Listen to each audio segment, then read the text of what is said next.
You're tuned into the Combat Jack Show featuring Dallas Penn. Just Blaze. We got Primo, DJ Premier. What up, what up? In the house. What's up, sir? I'm just tweeting that I'm up here with you and Just Blaze. Welcome to the show, man. Thank you, brother. How's your tweet game, man? It's gotten better. It's actually fun, man. 46 years old and having fun tweeting. This shit is crazy shit. Now how? Oh, wait. Am I supposed to not curse? No, you can't curse. Oh, you can't? Okay, I'm sorry. Primo. We don't even wash the windows here, Primo. Yeah, the windows are pretty dirty. All right. Then fuck it. Where was we at when we set up your Make a new curse word here, brother. Okay, cool. Prim, where was we at when we set up the Twitter? Yo, Just Blaze actually set my Twitter up in Chicago, which I'm actually going to tomorrow to DJ at the Shrine. Tony Touch, I'm on the radio right now, so I can't talk to Tony Toka. That's Tony Toka. Tony. What's up, Tony Toka? That's the Tony Toka ring. Yeah, how you feeling, man? Good. Yo, it's good to see you, man. Yeah, new album out, Bumpy Knuckles.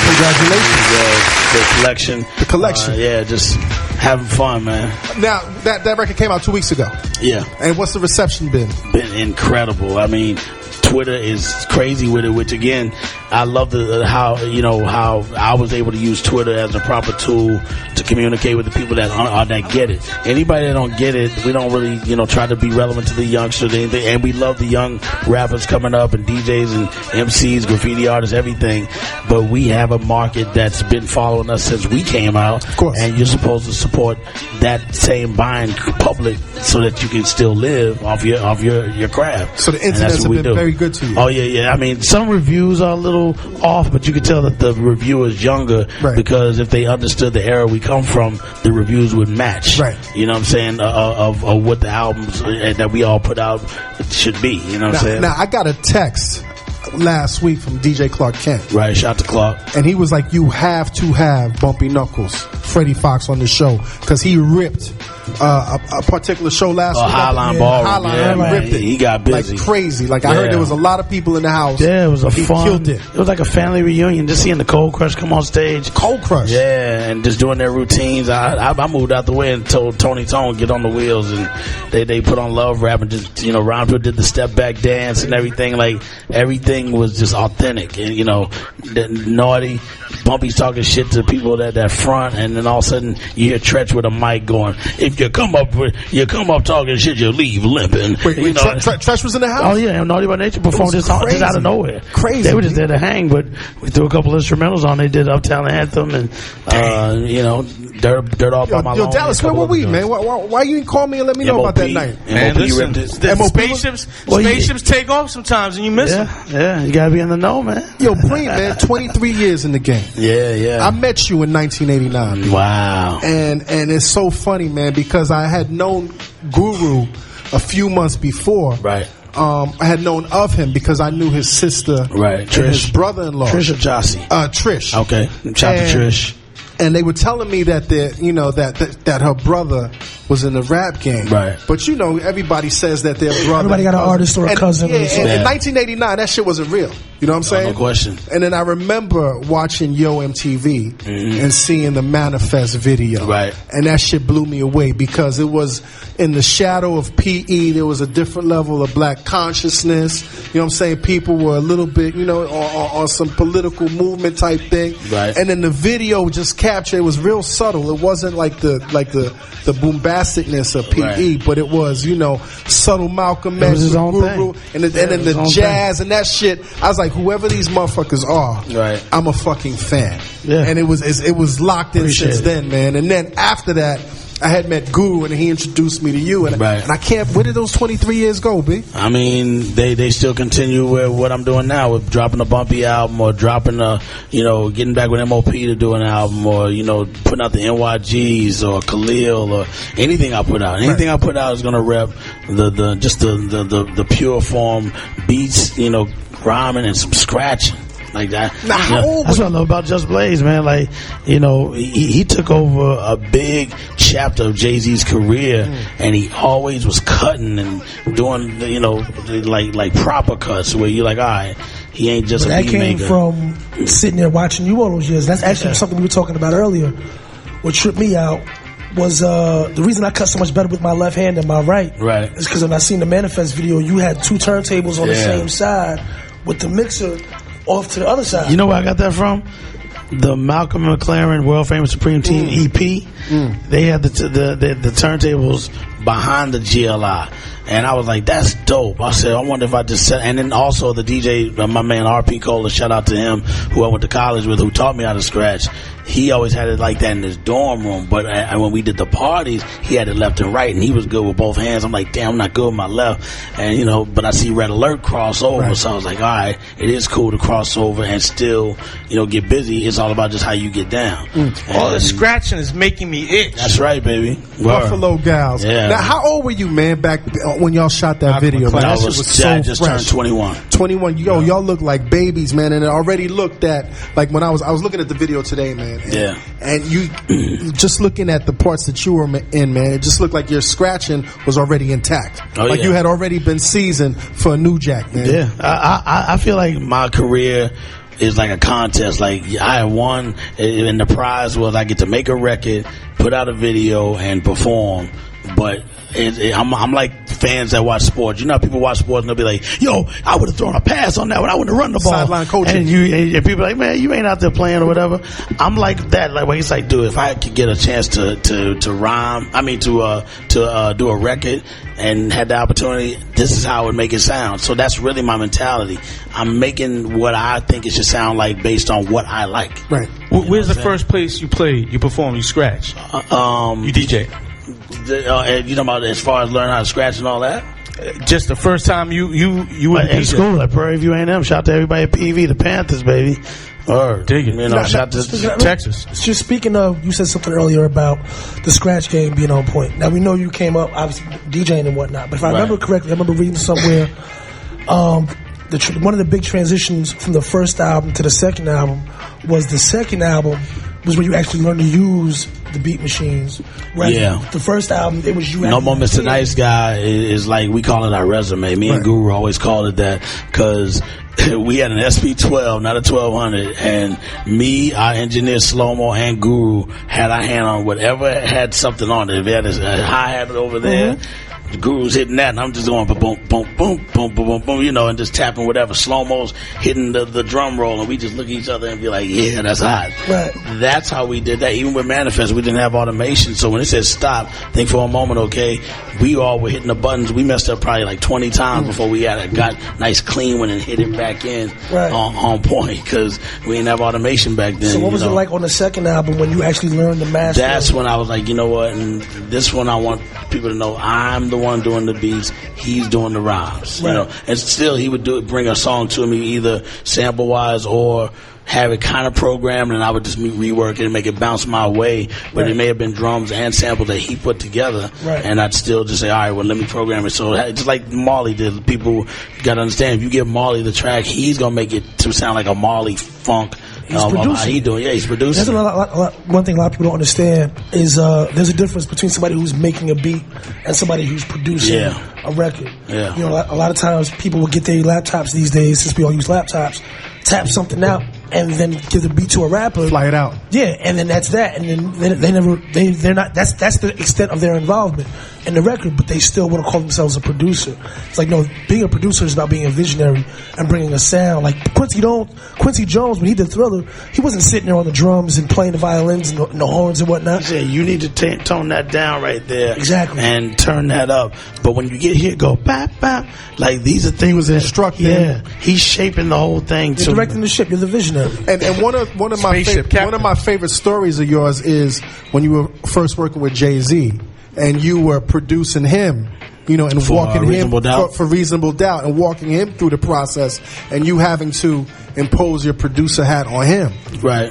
I mean, for the most part, he always knew what he wanted. Right. You know what I'm saying? Like anything that we did, except for So Ghetto, he's always told me what the song is about, and then he'll do the rhyme over the phone, a cappella.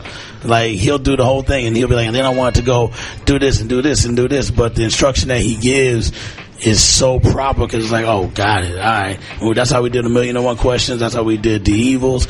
Bring It On was just make a beat and he just spit. Right. Friend or Foe, I made a beat and he just spit. But The Evils, he completely described it. He did all the scratches over the phone.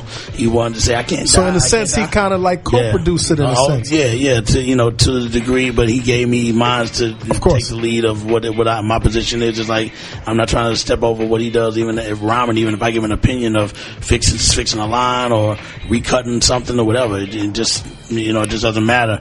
That ego is already out the window from the gate.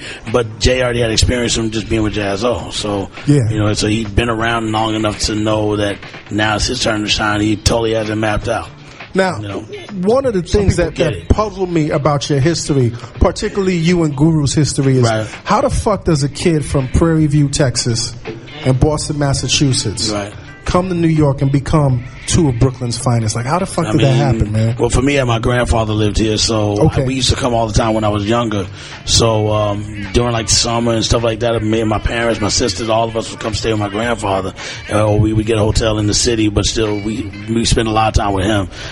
He was a big baseball fan. I was really into baseball when I was a kid, played Little League and all that bullshit. And he used to really love going to Yankee games, so I used to go with him a lot. And he also played in a band. He played upright bass and trombone and trumpet, and he's from the World War II days. Rest in peace to Grandfather Bill. He's right here with me, and basically he was always showing me all the things he did on tour, all the people he met and all the pictures, and I was like, I want to do that. And hip-hop just happened to be during that, it was still on the creep, it wasn't records yet, and we're talking about like 74, 75. Wow. I've been coming that's to New York the training that and that's the training you was getting with the music. I was like in the fourth foundation. I was like in the 4th or 5th grade, so every time we went back to school, from the summer, I was always telling them all the crazy stuff I saw. Like a dude committed suicide, jumped in front of our train, and we ran over him, but we had to back the train up so we could get off of his body. So he was all sliced up, and his arm was moving by itself, separated. And this from is his what body. you've seen in the 70s. Yeah, so this is like 75. 75. So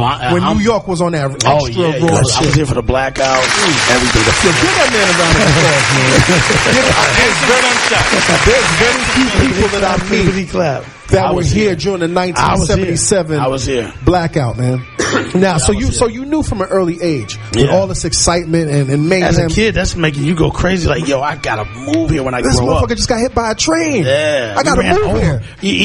A train is not a subway train is not gonna jump. Right. It jumped, and we sat, and we kind of tried to move, and then all of a sudden they go, "There's been a suicide." It's like if it happened just a minute ago. The guy just starts going through all the cars. There's been a suicide. Everybody's got to get off, but we had to walk all the way to the front car. So when we get off the front car, it's so fresh from just running over them. Cops ain't there to not let you take a look. Right. So we were like, "Oh, I can't wait to have Instagram." What did you do last summer? That would have been some Instagram shit. I ran over. Our train ran over somebody, and his arm was over here, and it was doing. His arms were like, it was like in a horror movie, but it was really real. So it sounds like you had a musical environment, a musical background. Oh yeah, my mother. You were growing up. Yeah. Did you play instruments yourself? I played piano when I was a kid, but when you get to a certain age where you're playing Cowboys and Indians, trying to play football with all your boys, all of a sudden you're like, "Mom, I don't want to do piano lessons." Right. And by 2nd, 3rd grade, you quit. And now that I do beats, it's like, damn, I'm glad I learned enough to understand middle C and chords and all of that, because it all comes back to you, But one thing about that, though, if you had learned traditional, because when you take piano lessons, you're taking music theory, which is really just somebody else's interpretation of what music should sound like. True that. So, had you gone forward with those lessons, you might not have gone on to do the thing that you've done, because so many of them were musically abstract. Word. I was playing, silly songs like Baby Elephant Walk and things like that. I was there too. Now, coming up during that era, man, what was like your first hip hop moment that made you realize, oh, this is the path that I'm going to take? Well, I was really into video games, Hard Body. Which ones? I was a pinball head. I mean, of course, I'm 46, so pinball was normal back then. It wasn't, just before Galaga and Super Mario and all that Space stuff. Invaders.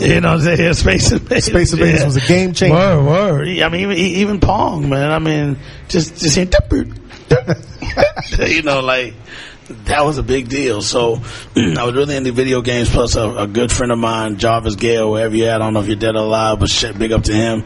I went with his parents to Vegas. We were underage, and we were playing all the slots and stuff. And again, it just made I was really into video games heavy back then. You know, so from there.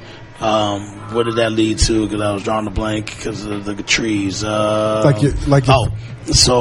when it got to my grandfather taking me to Times Square to all the different places to hang out at, arcades, we see b-boys breaking, and when they had the box and they would start just popping and stuff. I didn't see the turntable thing yet, but to see that early, and that's probably like 78. It's just like, yo, look at the way they did. I was into the Lockers because that was a West Coast thing with Rerun and all of them, because they were like the pre-B-boy style of dancing back then with all of that. So when I saw them, gliding, they were walking away before Michael and all of that stuff. But of course, yeah. So to see all of that, I started telling my friends about that too, because that was part of. And then they were playing records that we grew up on, and my sisters used to play at the parties. Because my sister and them went to every party in the neighborhood, and they always and a lot of the records belonged to me. So they would let me go and just chill in the corner as long as I didn't interrupt them. And soak that all in. Yeah, and I would just soak it all in, So from playing at Parliament Records to Funkadelic Records, this is before Knee Deep and One Nation Under Groove. This is, Tear the Roof Off the Sucker, and Our Name is Bootsy and stuff like that. And James Brown, the Ozzy Brothers, and seeing my sister have her first kiss with our neighbor who was the coolest dude in our neighborhood, and she kissing him. Well, I'm like, oh, my sister going out with the coolest dude in the neighborhood, and so her dancing to Love Ballad by LTD to this day. Anytime I hear that song, I think about that particular day. It takes you back, right? I was like, yo, my sister's going out with Brian, because everybody respected him in our hood, and he was our next door neighbor. So when my sister going out with him, is like, again, that was a big deal. Swag, you swag was early. You already had some swag, some young swag. Exactly. So all of this is just stuff that I'm going back and telling my friends in Texas are like, really? Because they're like, yo, what else did you see? So by the time I was 13, I said, yo, my other sisters didn't want to really start coming up anymore. They're like, they want to hang out for the summer with their friends. So I said, I'll go by myself. And me and my grandfather were really tight, and always, like I said, kept going to games, football games, everything. So that is, me and him built that bond. And then when hip hop started to really, make sense, I'd say, obviously everybody's going to say Rapper's Delight, you know what I'm saying? Even I didn't hear the Cold Crush yet, even though I know it now and I can, quote their stuff. But back then, I just knew Rapper's Delight just like anybody else, and it continued on, Run DMC. But you had heard sounds like that happen in real life. So to hear Rapper's Delight on the radio. And the music matched the city. I make music that sounds like this town. When did you know you were going to make timeless music? Did you, when did you know you were going to make timeless music? Probably like my sophomore year in college. Yeah, I was like, yo, I want to give it a shot, but I don't know where to start. And shout to Carlos Garza, that's my dude, that's my homie. He stole my demo and gave it to Stu Fine, because he was Carlos was the 12-inch buyer. He got me a job at a record store called Soundwaves. Shout to Soundwaves on South Main, right there in H-Town. You know what I'm saying? That's a real store. All the players, the hustlers, the hard, grimy dudes came to that store only to buy anything that they're looking for. And we had to know every genre of music. We had to know hip-hop, blues, gospel, Zydeco. You know Zydeco? Zydeco, yeah. You had to know Zydeco music, you had to know country, and you had to know rock and jazz. And we knew everything. And I learned more of that because my mom is an art teacher. So she taught me how to draw. She's really, everybody in my neighborhood has paintings from my mom. Everybody. You name anybody in my neighborhood, they have one. 5 or 6 of them. So all that trickles down too. And then my older sisters, like I said, you got my sister was in the rock, so she's in the Bowie, the Stones, Rush, AC/DC. Hall & Oates. Yeah, that's the Hall & Oates, all that stuff. Who wasn't in the Hall & Oates? Leo Sayer, and then my other sister's into the more gritty stuff, and then I'm into what I'm into, and then my mom's into what she's into. My father's the only one that's not really into music. He's just some laid back, just cool dude. There's enough music in the house. There's enough in the house. He just tells you when to shut up. Now, I understand that when you was in college, you actually stole a turntable. Yeah. I wouldn't do it now, but at the time it was necessary. Now the person that got jacked, do you know who that is? Yeah. Of course. Did you ever pay him back for for the turntables? I will say that we're cool now, and everything's all good. Okay. Yeah. You weren't in the rap game when KRS was blowing up.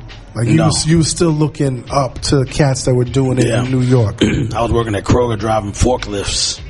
And then you got to produce for KRS-One. Mm-hmm. Like, how was that, man? Like, how was that? That was the first time I was nervous. I was always confident through every stage, even with being with Guru, because he accepted me, so I was used to being with him, you know. And in a sense, you guys were coming up at the same time. Yeah, but we were always just idea mongers. He'll come home and go, yo, we should do a song about this. And then when he get back from work, this is when we had, before we even, you know. This is when rappers had to have day jobs. That's right. Word. Everybody was calling him Mr. Ill. You know what I'm saying? He'd come with the trench, stand the kufi, roll some weed, go check on kids that that are getting beat by their foster parents. And then coming in the house, we drinking 40. That's when we were 40. We were all on 40s. And then St. Ides a private stock, man. OE. St. Ides wasn't even out yet. Yeah, so it was OE. OE is always the numero uno. The staple. I mean, unless you want to go to Ballantyne. How'd you spice up the OE? Cisco? Well, we called it Kunta. When you put either the coconut, either you put Guinness in it, that's called Kunta. Or you put the coconut and you call it Miss Kunta. Shout to J. Root the Damage on that one. Yeah, J. Root the Damage created that shit. So so you we drank hard body. Like I've always said, it Gangstar really lived the rock and roll lifestyle hard. You can hood rock and roll lifestyle. You can ask Jizza, you can ask RZA, you can ask Easy Mo B, you can ask Cypress Hill. They will tell you we party. You set it off. Yeah, and we weren't even platinum, but we were lit. We were acting like we were quadruple platinum. It was just that crazy in that house. So you get to work with KRS. Man. Yes, I was nervous, and were you kind of messing up because you were nervous? Nah, once they said we're gonna have a call on the phone, and I'm just like, here it is. I'm excited about it, but it's still like, damn, that's a big step. Once I did that, that's when I really got my confidence to produce anything. But prior to that, I was just used to being with just Gangstar only because, again, being he accepted me from the gate. I was, we already know how to bond and make records that fit how we are as a team. Our music sounded like the way we looked, the way we carried ourselves, our videos, everything matched. And I think that's really important. Your music should match how you look and everything. Eric B. and Rakim looked like the way their record sounded. The name, they look like the name. Right. You know what I'm saying? Run DMC looks like the name. Their records sound like the way they look. The EPMD, they look like the name and all that. We're into all of that. You gotta be like that. Now, wait, when you, so KRS being one of your first big breakouts outside of Gangstar, did that affect the dynamic within the Gangstar group at all? It did to a certain degree because, again, I'm being put in the forefront where I did not want to be in. Right. I love playing the background. That's always been me. I know I'm more talkative now, but that's just from learning and growing and being more confident to speak like this. Right. Prior to that, I didn't want to say shit. Everything that's even on the skits on the record, Guru would always be like, gas me up, like, yo, you should say that shit, because we'd always be building and talking about how shitty things are or whatever. And then he's like, you should say it. Go in the booth and say that. And then they're like, yo, it's dope. And that's why I started to get more confident speaking. Prior to that, you hardly ever saw me talking in videos or interviews. I let Goo do his thing because I want him to be the front man. I just want to be able to speak if somebody says, what did he mean by that? I want to be like, oh, yeah, he meant this in the rhyme, and he said so-and-so and so-and-so. That's one thing I like about Jay-Z, too. When we're working with him, he used to ask Dash and them and Biggs, and shout to Biggs, hold your head, homie. He'd be like, yo, y'all know what that means? And Lady of Rage is the same way. What does that mean? And she gonna check you. And play the background. Yeah, I know what it means. What does that line mean? You said that I'm gonna pick up the water and I'm gonna pour it. No, I didn't. Right. You wasn't like Jay is that much still to this day. I was at Nas's dinner party and Jay was there and he was talking to Torre, the reporter, about how he misconstrued one of his songs, and I'm sitting there like, damn, Jay ain't changed. He still wants you to understand his lyrics so that you don't take it the wrong way, because he knows how to compose his shit. You hear that, Dallas? Dallas Guru's the same way. Dallas is in the back smirking. No, we've had Torre on the show, and shout out to Torre too. That's my dude. No, shout out to Torre. That's my dude. I see you smirking back there, Dallas. I'm just the always in the best spot in the room, the fly on the wall, just hearing. There it is. Yo, man. Hip hop stories. Yeah, man. You should be able to translate. A DJ should be able to translate his MC's lyrics all the time. You know, I was picking on a couple people that would review our album. I was like, I could tell you're younger than me because there's things that Bumpy's saying on there. It's like, yo, you didn't live the 80s, so you really can't understand. You're not a shell toe dude. You're not, you know what I'm saying? You're not a Pro-Cats dude. You're not a Bally dude. You know what I'm saying? You're not a Playboy dude. You're not a British Walker dude. British Walker, hold on. British Walker. You're not a Gazelle dude. It's cool. Now, but, you know. One question I always wanted to ask you, man, is what's your favorite Gang Starr album? Everybody, album, Moment of Truth. Moment of Truth. That was the most craziest time me and Guru were going through, separately and together. How so?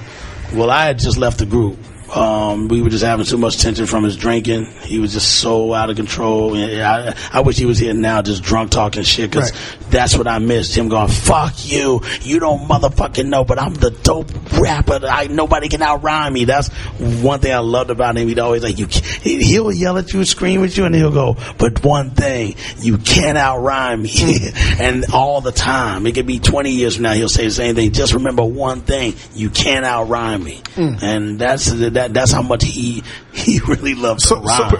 Primo, all the projects that you worked on, the albums that you've gotten released, is the best collabo project that you've done to this date the birth of your son? Yeah, of course. And, I think any father or any human being would. That's always the best creation. You know, he's more the beat. He's more intelligent. He's the bloodline. So. That's a whole nother level. Shout out to Jalen. I mean, how did that change your thought process for work? It's got me back on my 93 shit where everybody knows I'm slow. I take forever to get a beat. And people wait for the albums to get done for my track and they don't get it, and they're like, damn, it takes forever. And I probably got overlooked by many people because of my time, my slowness. But having a kid, and I'm again 46. My first. How old is your kid, man? He's 9 months. 9 months. Okay. Yeah, man. So you're a new father. Yeah. Oh, congratulations. Yeah, man. so you know, still got the new kid smell. Yeah, for sure. You know, so that puts you in a whole. I mean, all my boys that have kids have been telling me, "Yo, put you in a whole different mindset." It really does. It makes you want to work your ass off so that he's able to appreciate it. Plus, hopefully I'll live as long as my parents are living right now in their 80s. Nice. You know, I'll be 60 when he's 20. Nice. You know what I'm saying? But I want to still be just as active, and I'm an active person anyway. Like we've never been non-active. Like I told you, we really have been. We go out. So like you're an outdoorsy type of father. We're everything. Just whatever, from going to a game to throwing a ball with them to I'm just not sitting there all lazy. I've always just been an active person. So nice. Let's take a break. Yo, internets, you're tuned into the Combat Jack Show featuring Dallas Penn and Just Blaze. We got DJ Premier in the house. www.pncradio.fm. Star F your radio. Yeah. F your radio. Internet. Are you tuned in, internet? Are you logging in on all this content? We got your favorite producer interviewing your favorite producer. No bullshit. You're tuned into the Combat Jack Show featuring Dallas Penn. We got Just Blaze on deck. Internets. And the incredible, legendary producer, DJ Premier in the house. What up, Preem? What's the deal, Jack? Premier, please don't stare. Premier. Yo, Preem, man, I gotta ask you, man. Like, I always felt like, as a fan, listening on the other side, that Guru was one of the funniest lyricists in the game. And what I mean by that is he would say some rhymes that would really make me laugh. Yeah. And did you like he was like a comedian, not question. Like, yeah, but jokes. He had wit. Yeah, he had some wit. And it was a grown man holding a mic. No question. That was a man holding a mic. Oh yeah. I always say he is. I don't even say was. Right. Is. Right. And it's crazy. Yeah. It's going on. What? It'll be 2 years, April 19th. Isn't that crazy? It's coming next week, man.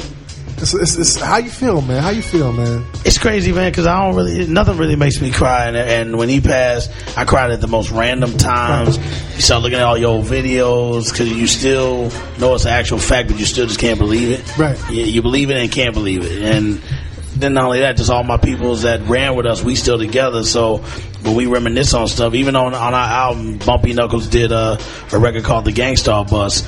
And the crazy thing is, when I gave him the track, he didn't know it was a Gangstar track from one of our older albums that we didn't use. It was just one of the 10 or 15 that I gave him. And he goes, yo, I wrote one called Gangstar Bus. I'm sending you the vocals. And when I heard it, it was like, yo, I remember that day, being on the bus, all the wild, crazy stuff we did, the fights, the everything, the fun, just everything. Fights amongst each other, or fights with other cats and the whole night? Fighting with Freddie Fox. You don't want to fight with Freddie Fox. Y'all fought Freddie Fox? Arguing like, yo, what that the fuck? Big ass nigga. Yeah, that big ass nigga. You ever got hit by Freddie Fox? Oh, no, I don't want to. Nah, I'll pass on that. Nah, didn't Freddie Fox just lay somebody out, Dallas? He's beat up a lot of people. We're all grown now. We're grown now. You know what I'm saying? He knocked somebody out. Was you there, Combat? Were you there, Combat? No, I was blogging about it. Okay, so I was there. Yeah. Okay, yeah. So speak on it. First time ever seen Bumpy Knuckles lay somebody out. You know what I mean? It was I think it was a Static Selector album release joint, right? Okay. And we was downstairs in the joint. Static Selector. Everybody was out there. The rapper Torre, the Black Torre, as Dallas would say. Black Torre. The Black Torre. Okay. Sky Zoo, a whole bunch of and this dude, he came down there. He had like screwdrivers, right? And he said, "Yo, he was rapping like on a camcorder, actual screwdrivers. Yeah, he had like shanks and shit. So he was like, "Yeah." Inside the club, he was like, "Yeah, blah blah blah blah. I'ma cut somebody up," and the whole mood changed, right? Yo, Bumpy Knuckles was down there, and he tried to approach Bumpy Knuckles on that rapidy rap shit with the shanks and all that. And Bumpy's like, "Yo, dude, yo, chill, And dude was like, "Who you? Blah blah blah." And the next thing you know, it was 1, 2, hook, jab, and blood. That was it. That was it. No more. That was the movie. No more shank, right? Shout out to Mel D. Cole, who probably, I think he captured he did. He jumped on top of a stool, clip, boom, and got everything. No Instagram was around at the time. And you see the power of Bumpy Knuckles. That footage does not surface anywhere. Google that. I'm sure it said DallasPenn.com. Doesn't surface anywhere. I mean, I certainly have the still image of education. You know that individual, right? I know. I never met Bumpy. All I can say is I saw the long version. The long version. Shout to Bumpy. Yeah. Yo, one of the hip hop. It don't stop. One of the most amazing records, B, out of your incredible catalog is Dwick. No, fun record. How did that happen, B? We did a record on that Ain't a Damn Thing Change record called Down the Line, and shout to Bass Blaster, shout to Preacher Earl was Nice and Smooth. Yeah, the whole Nice Smooth. Their crew, they wanted to use Manifest, so we brought the record over 12 inch, laced it up. Greg Nice does a lot of beats. A lot of people don't know a lot of that stuff is Greg's beats, and he did Hip Hop Junkies, all that stuff, and he programmed that. And Guru hopped on it with him. So all we were doing was returning a favor and doing one on our record. It just turned out to be a big hit. We didn't plan on that. Right. We were just doing one on each other's record. And Dwick just happened to be the one that took off as a B-side because we weren't making it that important. We were just making another jam. And we always did B-sides because Prince used to do it. So I was like, yo, if I get a record deal, I want to do B-sides. So the first record we ever did, even with Manifest, here's the proof, it's the B-side. So I always wanted to have a record that was not on the album. Right. So, but then Dwick blew up, and then we couldn't get it striped onto the Daily Operation album.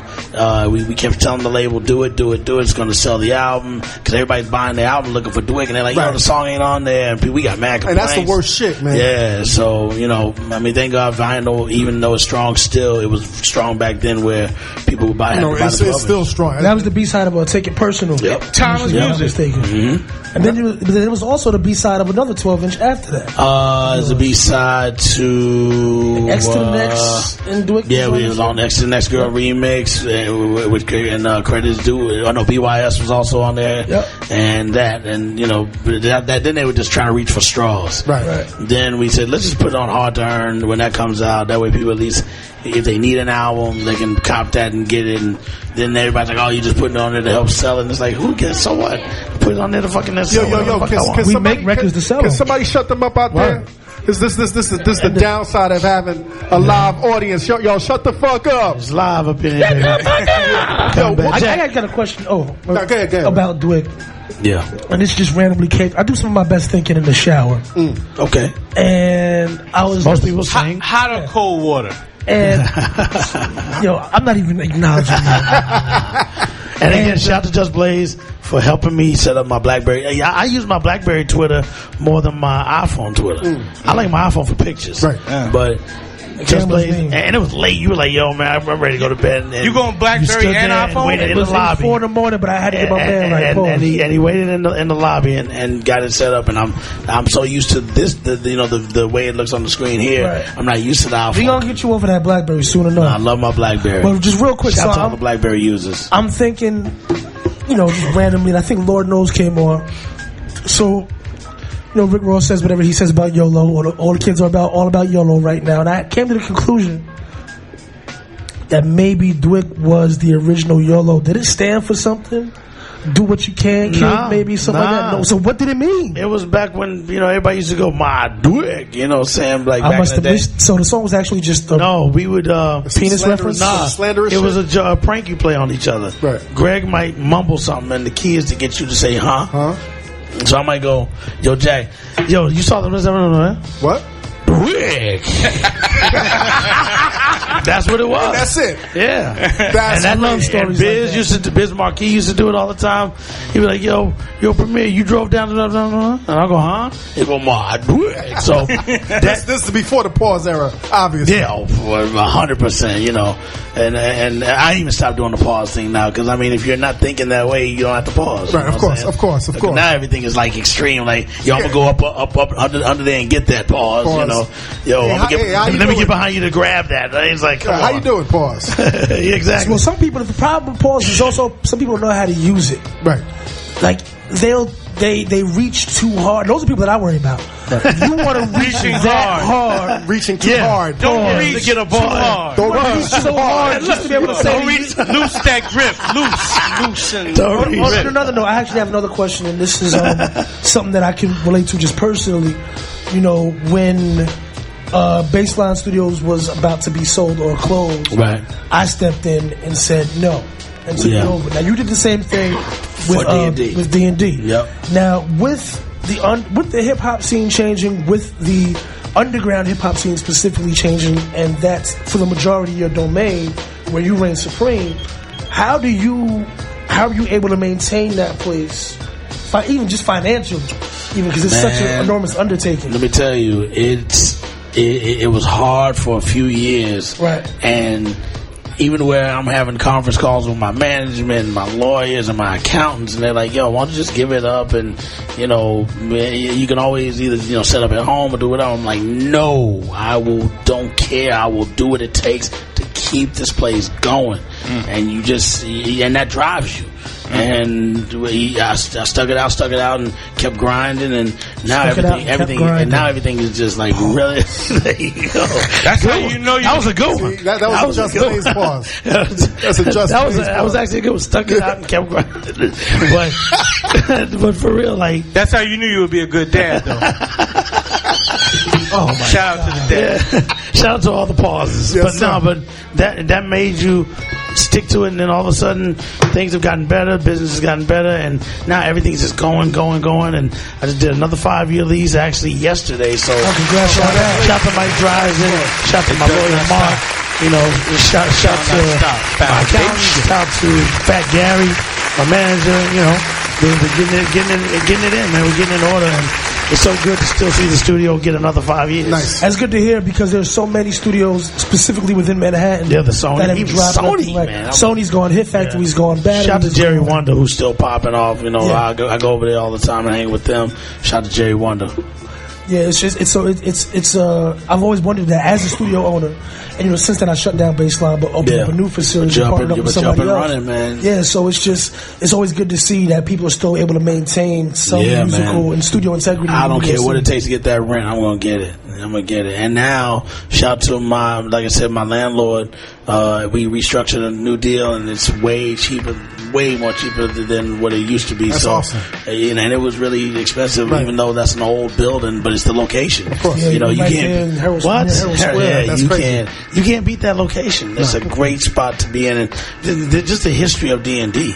So I'm glad that everything's smooth, and we renovated, and we're still renovating and everything, and I'm just in a real good space right now. Man, then, like I said, again, for my son just being part of my life, that makes you really want to do everything, but you're in a good mood. Like, I'm in a good mental space. No one's gonna take me out of my zone. Nice. The song off my album with Bumpy Knuckles that I love is called "I Never Take My Focus Away," and it was actually a Kanye track that we didn't use for Dark Twisted Fantasy, but Bumpy did what I would hope. Kanye used to rhyme to it all the time and never spit it on tape, but being it didn't get used, I knew somebody of Bumpy's level could still make it sound dope. And if I didn't like it, I would have said, "Yo, let's pull that one." But he did exactly what I wanted. And again, I never take my focus away is my motto right now on everything. So you'll see a lot more changes with me in the next couple of months. Do it, just getting adjusted and getting right.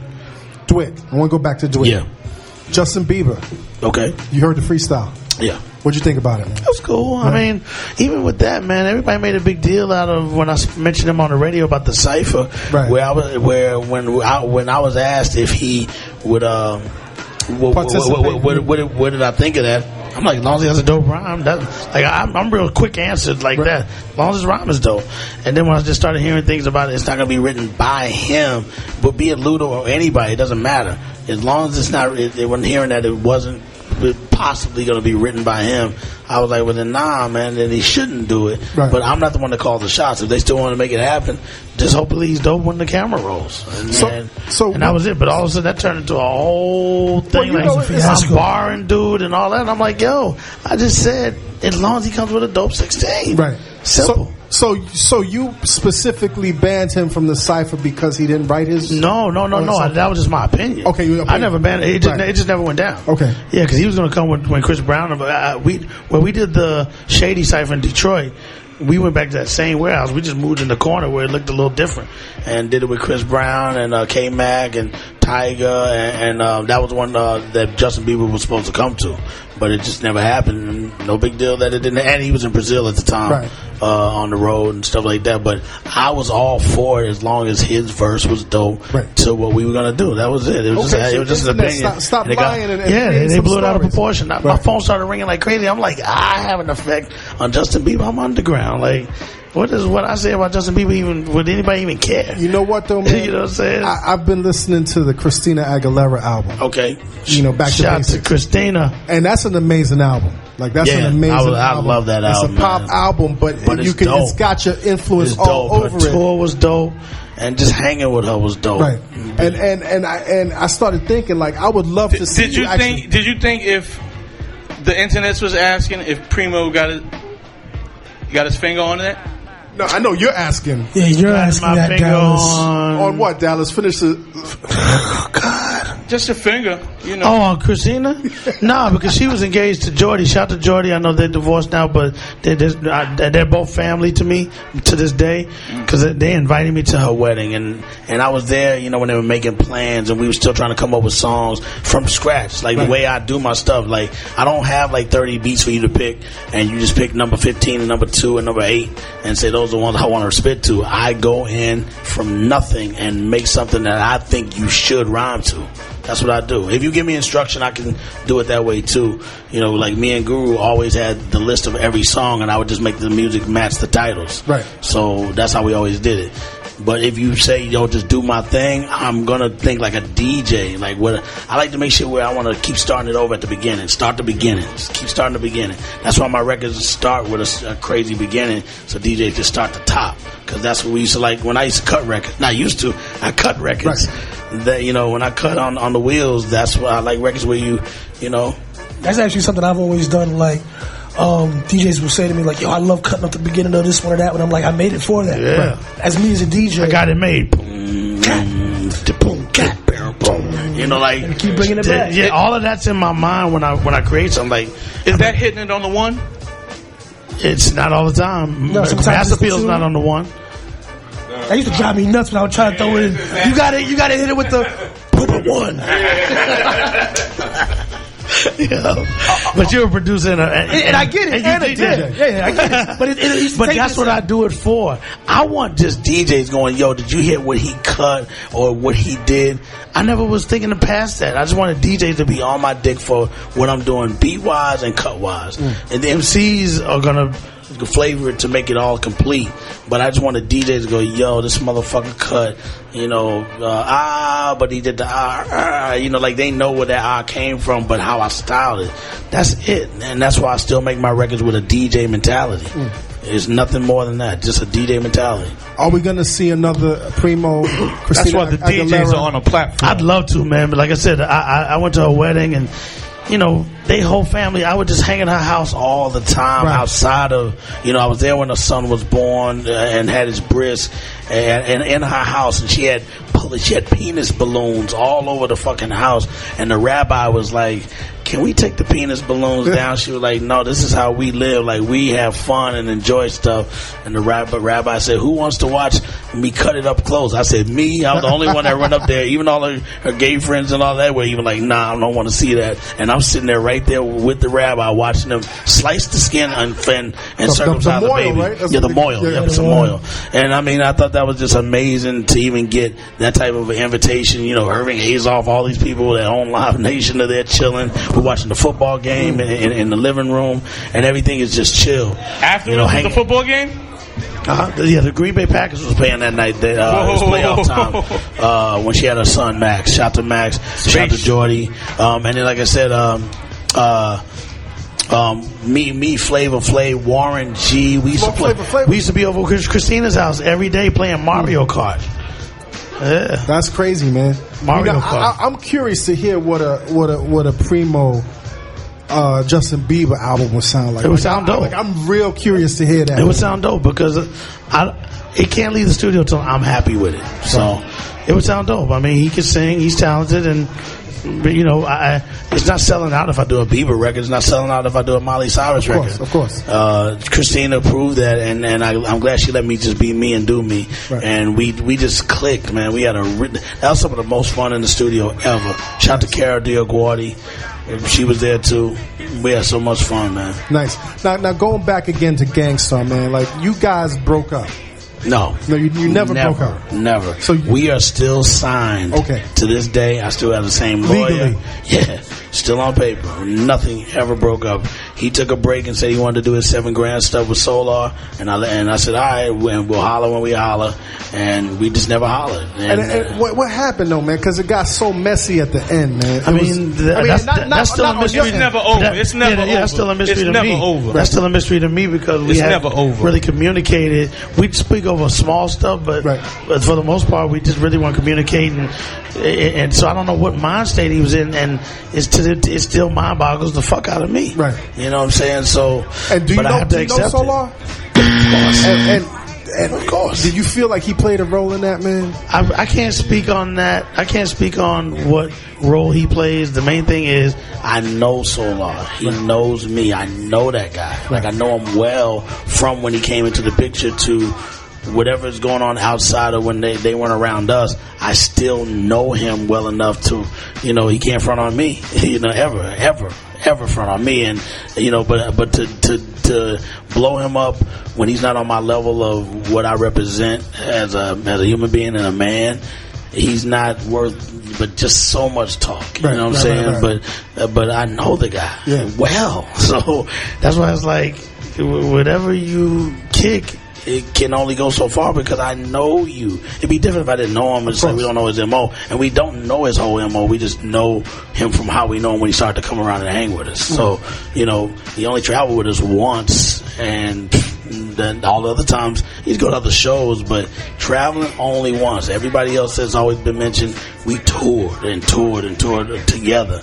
He was never with us. So it was just weird how Guru made a departure. It's still weird, but I am down with his family now. We just started Gang Starr Enterprises, where his family and Guru's son will reap the benefits. We split everything down the middle, and we put out authentic Gang Starr merchandise, videos, music. Being that I know everything about the whole group, and Big Suge. Shout out to Big Suge of the Gangstar Foundation. He's one of the original members. Right. He actually they were called the Gangsters first, and then is he from Massachusetts? Yeah. He's from Mattapan. So shout out to Big Suge. So Suge. Shout out to Damo D-Ski, shout out to Mike D, aka DJ Wanna Be Down, even shout out to Smitty and Shab, man, like they're Gangstar Foundation extensions before Group Home and everything else started to take place, and I know all this history enough to be able to, like I said, be the proper person to speak on anything Gangstar. From footage, we have footage from our first show to our last show. So all that stuff will be coming out and properly, where it's not misguided by the way he died controversially. Right. All that stuff will even be cleaned up soon too. It's messy that he made an exit, but all that stuff can be fixed just because we exist. And so in a sense, love to Guru too, man. And shout out to his father who's not doing well, but Judge Elam, and shout out to his mother, Miss Barbara Clark Elam. You know what I'm saying? Good people. They know me from the very beginning. Right. And they know my parents. So I know Jossie, I know Jay. His name, that's Harry Jr., Harry Sr., Harry Jr., but we call him Jay. And shout out to Trish, man. And shout out to Justin, who really kept it 100 on all that footage you saw. That was real. So in a sense, there is closure to almost. There's more to come. Right. More to come, yeah. But again, it's all about doing the right thing in life, man. And again, I know every single one of the guys that's been down with us, from J. Rue to Malachi the Nutcracker to all the extensions, NYGs, Forbid, Bahamadia. We all know each other. Right. You know what I'm saying? Headquarters, MOP, Bumpy, like Lays, Fox, we were really running like that, fighting together, not at each other, brawls and everything, like. Premier, I'm sorry, Justin, but I just went when you said headquarters, man. I thought about the show that was on Sirius, that they released the news today that the show is not going to be there. That's what I heard today. I'm like, damn. They didn't tell you? No. Wow. You learned via tweet too? No, I got a call from a buddy of mine that just actually said, yo, I heard you doing Combat Jack. I'm like, yeah. He said, yeah, I heard about your show too. I'm like, what about it? He said, yeah, they said online that it's over. I'm like, damn. And now we've been going through our trying to make adjustments type thing, but no one said, hey, it's a wrap, move on. But at least I can take it elsewhere, and whatever the case may be, I'm going to still represent the underground. But shout out to Eclipse, who's on Sunday nights from 10 to midnight, who represents the same thing I represent, which is called Rappers Out of Control show. So shout out to him, Torre. Shout out to Destroy, who's on every now and then. Black Torre. But yeah, Black Torre. And his album For the Record is out. But yeah, I just heard the same thing today too. So if it's true, then hey, so that's disrespectful. And man. There wasn't any sign, was there any creative differences or anything like that? I just want business done properly, simple and plain. Simple and nothing major, real itty bitty stuff. So if that's the case, man, what you have anything in mind in terms of what you're about to do next? Hey, anybody want to pick up my show? Let's get it. No, there's always internet radio, man. You know what I represent? There's always internet radio. Yeah, yes, it is. Spaceship. So, word. So, Just, we had a question. We'll be fine regardless. You mentioned Group Home earlier when you were running down the list of the foundation. Group Home. So a lot of people will consider that your opus in terms of the production. Yeah, not lyrics. Yeah, exactly. Well, see, but that's what relates to what I'm about to say. Yeah, shout out to Dap and Mel, man. They're family. They're family. Right. They didn't rhyme. Malachi. Well, I'll let you say what you say, and then I'll say what I say. Well, this kind of relates to that. Like, when you were going through the process of making that album, for them to be, I guess, frankly speaking, the non-lyricists that marginal. I wouldn't say it wasn't even marginal. Chanting is good. I rock on the block with the real hip-hop while you start to then drop. Yo, nursery rhymes. But the beats was so dope. I wanted to compensate for the lyric ability that could have been on that level, so it's kind of almost like smothering, it's smothering it up a little bit to make it bigger than what it was. Keeping the balance. Keeping the balance. So that's kind of your mission was to balance no question. Lyrical ability. Yeah, I was like, I told Guru, let me do the album. Right. You know, I know that's your group, and because we used to all be around the house getting drunk, and Branford Marcellus' old crib, he left a drum set there. And you used to live in Branford's house. Yeah, I used to play the drums all the time. Dab used to be like, yo, teach me how to play the drums. So I would show him how to do the hi-hat, and he caught on like mad quick. So then me and him would just start bugging out, battling each other, just doing stupid shit on the drums. That turned into everybody freestyling, and all of a sudden, months and months and months and months, maybe a year later, Dab started rhyming. We're like, oh shit, Dab rhymes for the verse. And then they were like, yo, Malachi, you kick something. He starts rhyming, and he's always flexing like he want to fight somebody, which he will. And next thing you knew, Guru was like, yo, we should do a joint. And Guru put the so-called Friends beat together. Came the next day and said, yo, listen, we lived together at that time. He was like, yo, listen to what they did last night. And when I heard it, I was like, damn, they sound kind of cool. Did you really say that? Yeah, well, for So-Called Friends? Yeah, So-Called Friends I like. That the mix and all that wasn't all that, but they sounded like they had a little something, if structure right. Right. Malachi had gotten a second gun charge, so we were going through him going to jail.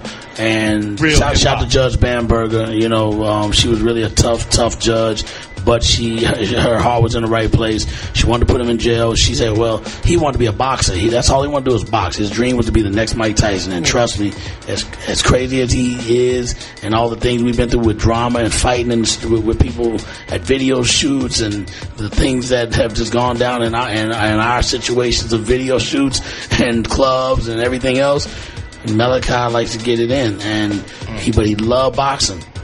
I had him training for boxing, but when he got caught with the second gun, the judge didn't want him to be a boxer. She said, look, I don't want him taking boxing. That's a violent sport. But I'm like, Judge, if that's what he loves to do, let him do it and he can make money. She said, no. She said, I want him to do something else. Or do you want me to remand him right now? And I was like, no, Judge, I don't want you to do that. She said, you do music, make him make a record. I want him to be a rapper. And no, he didn't want to do it. So Malachi was like, I had to force him to go in the booth. He's like, I don't want to do this. Like he flips. So it's either rap or go to jail, basically. Yeah, he rap or go to jail. He flips. Have you ever heard some shit like that before? No, we have sessions. It used to be go to the army or go to jail. He'll be like, yo, I'd always go pick him up from his mom's, and because then I moved to 183rd on the Bronx. That's how I met Panchi and everybody from up there, and Smiley and Malachi. So Mel was just like disappear on recording nights because he hated it so much. He did not want to do it. Dad was like, yo, I'm with this. Wow. So, which he had a little bit more of a style to him, and the look and everything went with him. It seemed like he was hungrier too. But Mel was just like so against it. But again, we had to do it to keep him out of jail, and it was kind of, it wasn't a signed agreement where it's like, yo, you will do this, Judge, But she said, I want to find out he's got progress, and also he has a video out. She's like, there you go, and she finally took him off the probation, and he was finally back to normal. They need to put that program back into the prisons now. The rap program, right?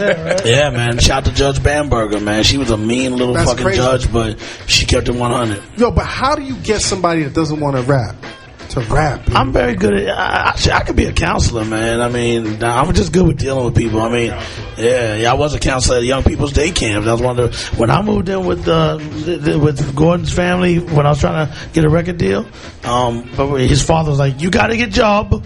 And shout to his father, Arden, R.I.P. He's Trini, and shout to his mom, Marilyn, and they were like, you can stay with us while you're trying to get your music thing off the ground, but you got to work. And me and shout to my man Top Ski, who was my original MC when we were in Texas going to school, and happened to be from Boston.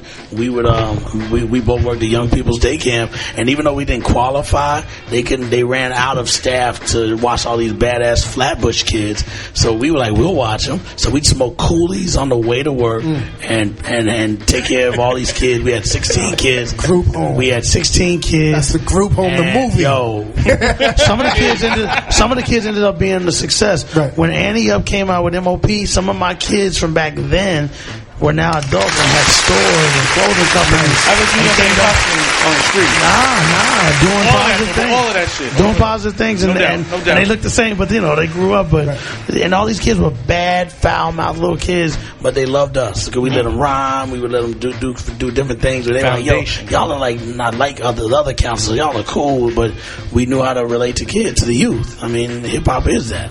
So that's how that happened. We got some questions from the chat room. Yeah.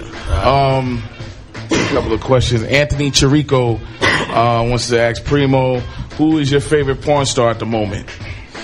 Man, at the moment now. Hold on a second. Let's preface that. Internets. It's rumored that Primo has a porn collection that could even rival Kanye's.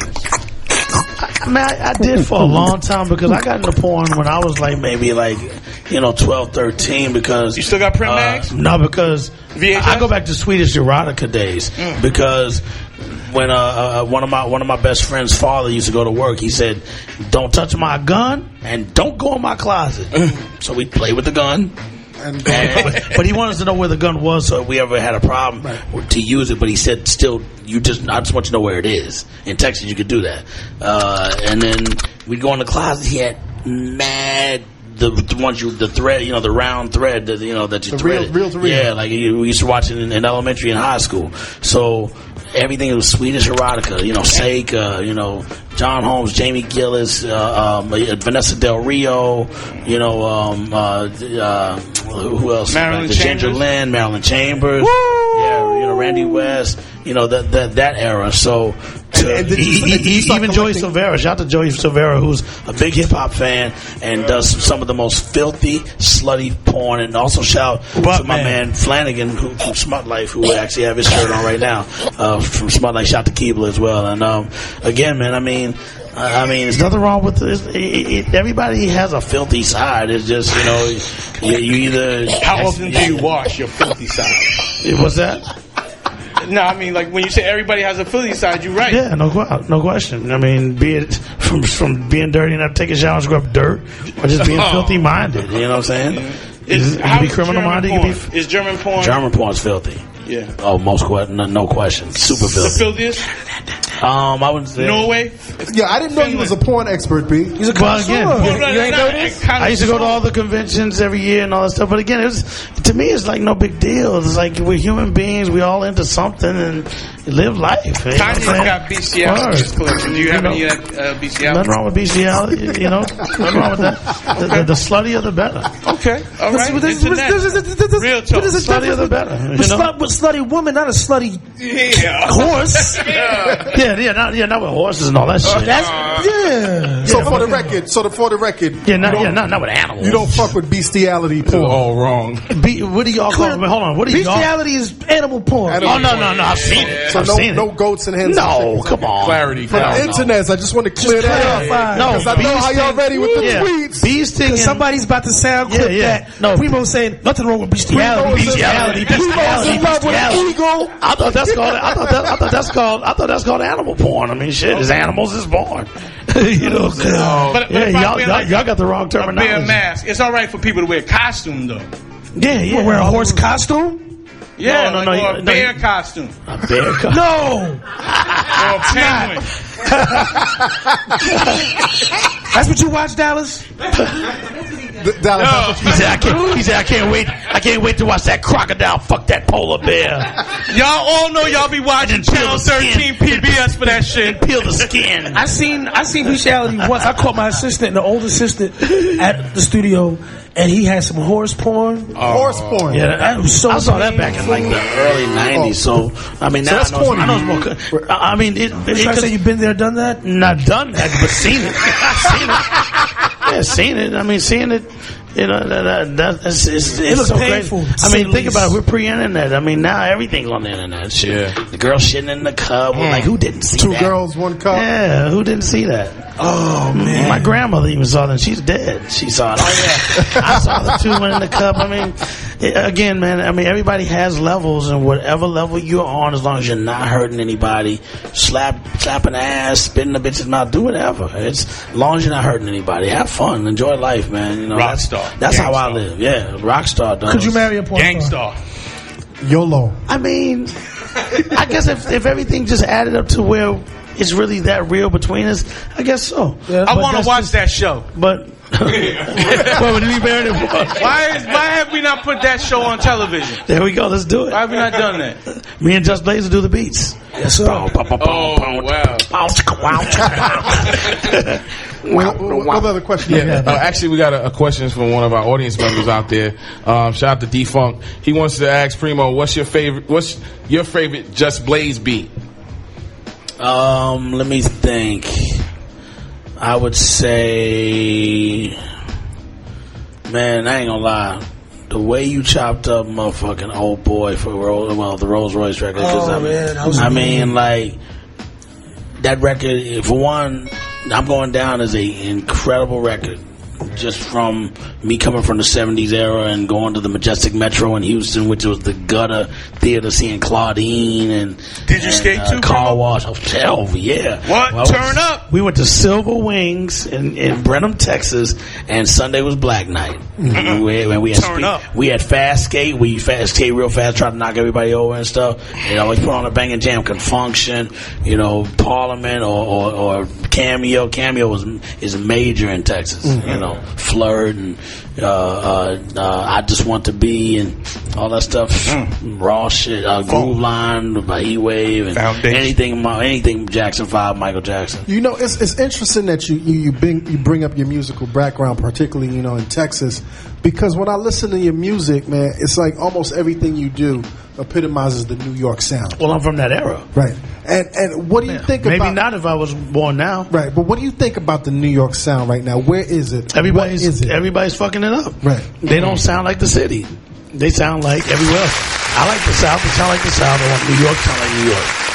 That way you have versatile shit coming from everywhere. Like when we used to come up, I buy a De La album, a Big Daddy Kane album, a Stetson Sonic album, a Ultramagnetic MCs album, Run DMC, Boogie Down Productions, Eric B. and Rakim. That's 7 albums I'm buying the same week. Instantly. You think part of the reason is because a lot of cats that's coming out from New York per se is not native New Yorkers? They're from. Nah, it has nothing to do with that. It's about what you know and what you're schooled on. I mean, when my son gets old enough to understand it, I'm gonna school him on what I like and what just gets me hype.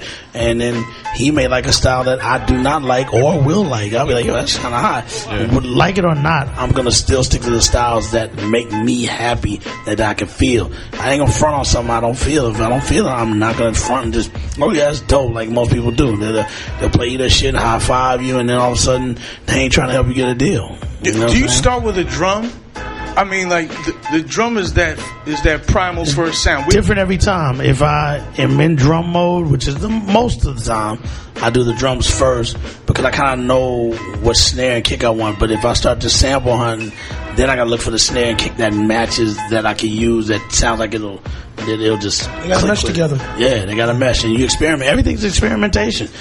Yeah, some looping, you'll try that. That's one of the biggest things that I always tell people.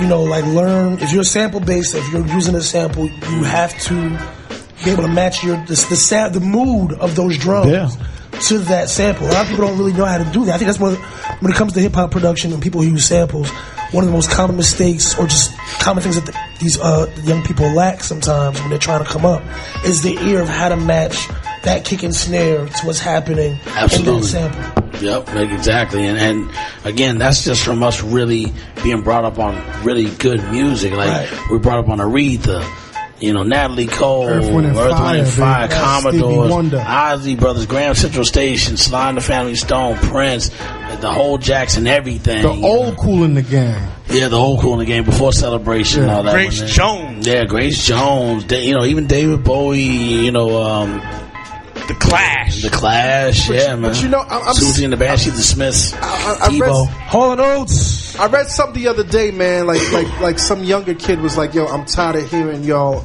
cats that was beyond, the 80s telling us about how the music is not the same. Oh, you talking about Tyler? No, it wasn't Tyler. It was just somebody random saying like I'm tired of hearing. Yeah, fuck them. Saying that the music is not good enough. But there is a difference in the music, and if they feel that way, that's fine. But they're gonna be old one day too. And somebody's gonna say that about the music them. should never be the same. Right. In other words, of course, if like everybody says they want another, say, Illmatic. But if Nas kept making Illmatics, it wouldn't have been special anymore. Right. My thing is, I don't have an issue with young versus old or anything like that because I'm kind of in the middle. But for me, I just feel like people need to, or for me at least, a big thing was when I was coming up and first discovering a Gangstar or a Public Enemy or whoever, I made it a point to go back and find the music that they were using to create the music that I'm listening to now. Going into my mother's attic or to the basement, finding an Isaac Hayes record, finding a James Brown record, and starting to realize, oh, this is where this came from. And I feel like the more you know your history, the more you can shape the future. Of course. All the time. Of course. My sentiments exactly. I got a combo question for Primo and then one for Just Blaze. What's on this combo? Combo breaker. How many cheeses on this combo? They want to know. Cheeses. Primo. 3 cheeses, fresh lettuce. No Mary J. Blige. No Mary J. Blige. Fresh lettuce. They want to know what's up with the DJ Premier versus Pete Rock album and the rumored Primo Nas collaboration, if that's gonna happen. The Pete Rock Premier album is in the works. We're just structuring it. Actually, the first single is gonna be me producing Pete Rock, and he's gonna rhyme over my beat, but we're gonna battle each other. Are you gonna rhyme on a Pete Rock beat? No. Come on. Who you gonna pull in the rhyme over Pete Rock? What's that? Who you gonna pull into be, Primo over Pete Rock? Ancient Chinese secret. But that's how we're gonna do the first single. And the Nas album. The Nas album. Alleged.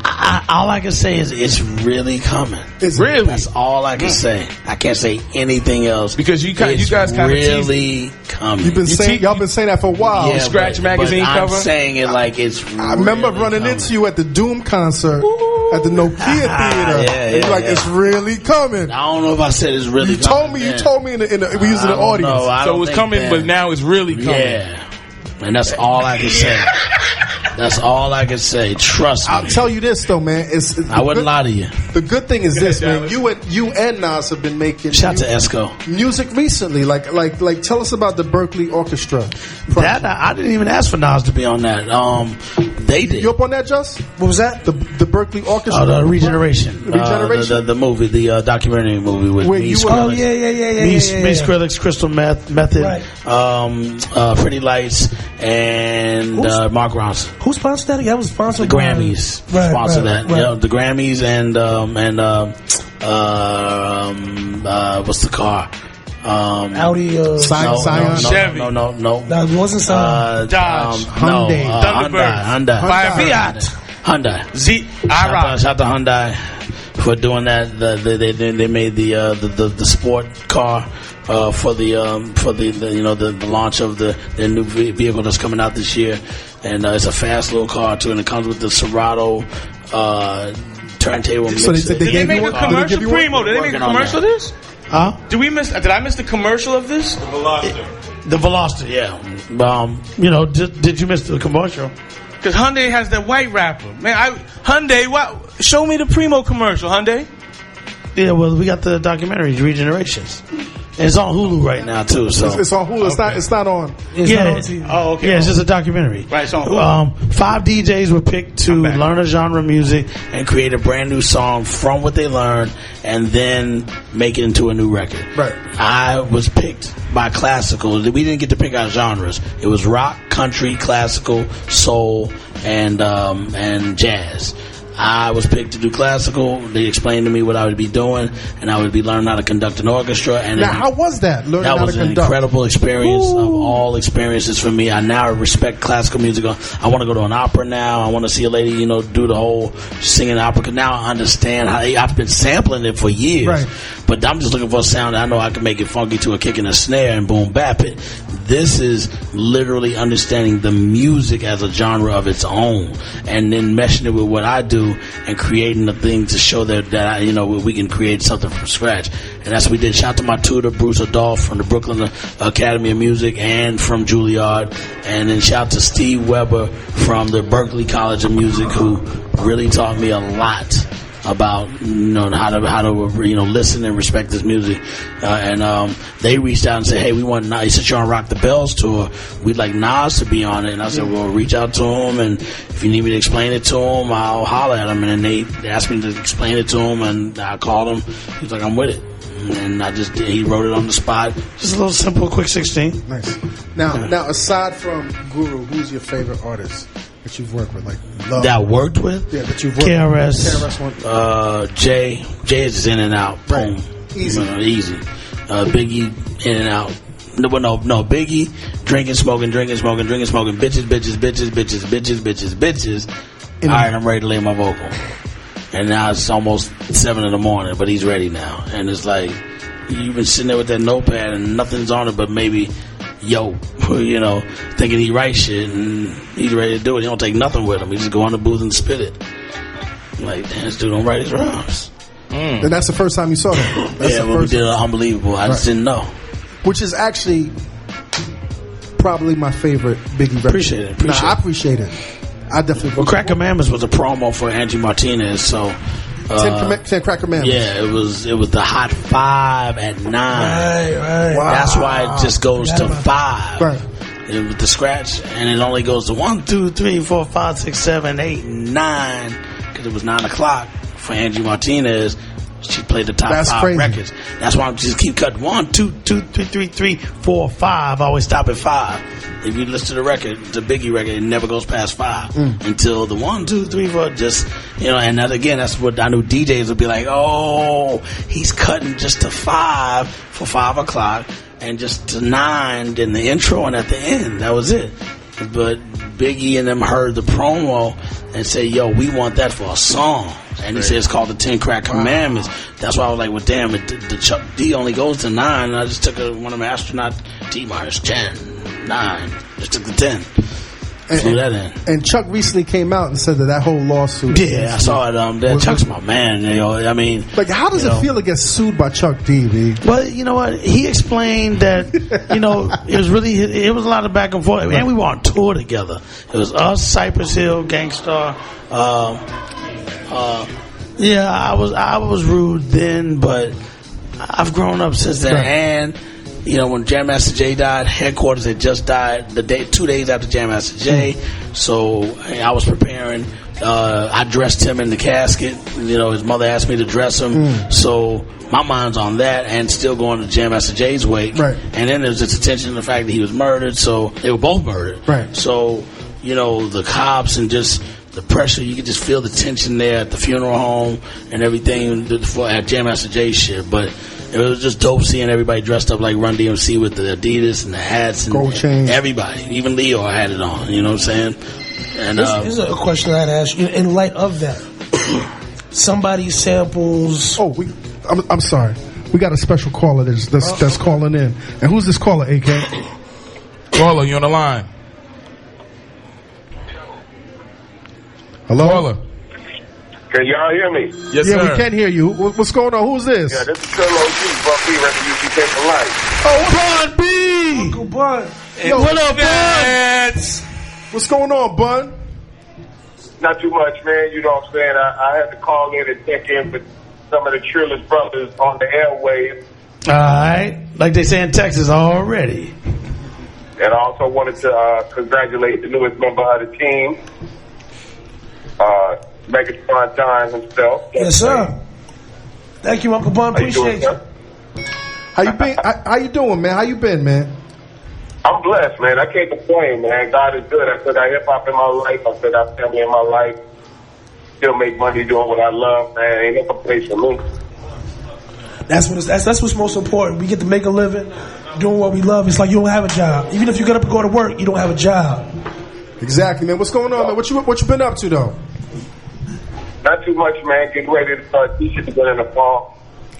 So I've been working with Dr. Penn, who co-teaches the course with me at Rice University. We're also looking to publish 2 books from the course. So, looking forward to moving over into publishing. Nice. As opposed to just music. Nice, man. I also hear you got this next Gumball rally coming up, man. Oh, yeah. This is going to be my 3rd Gumball rally. This year we started in New York and go across to Los Angeles. Nice, we'll man. Stopping in Toronto, Indy 500, Niagara Falls, Tucson, Arizona, Vegas, Kansas City, all of that. Wow. Yo, and also forever R.I.P. to Pimp C, man. Oh, absolutely. You already know. Yeah, man. Fucking Bun B, man. Like, that's a call that lights your whole day up. Like, now, he done made my whole day correct. Yo, Bun B. Yo, Bun, this is super producer A King. I just got a question, man. What do you think about the indictment of Joe Zimmerman?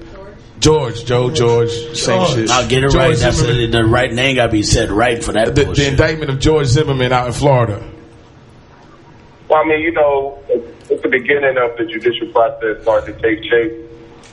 I think it is important that people recognize that all these different rallies and marches that people put together help to make this happen, that they were not going to do this if people were not gotten involved. So I commend everybody that, took a stand and put their hoodies on and all of that out there, because all of that played a part in convincing people to hire a special prosecutor to supersede everything that this fuck-ass Sanford Police Department was trying to do, so that we could really get to the core of the state and try to see justice done. That's what's up, man. Dope. Word. Where's that applause sound effect? We need that right now. There we go. There you go. Super producer Premier. Super producer. We got a DJ Premier. We got a lot of producers in the Bun house. B, man. That's my homie. Yo, Right Bun, there, you got any questions, man? What you say? You got any questions?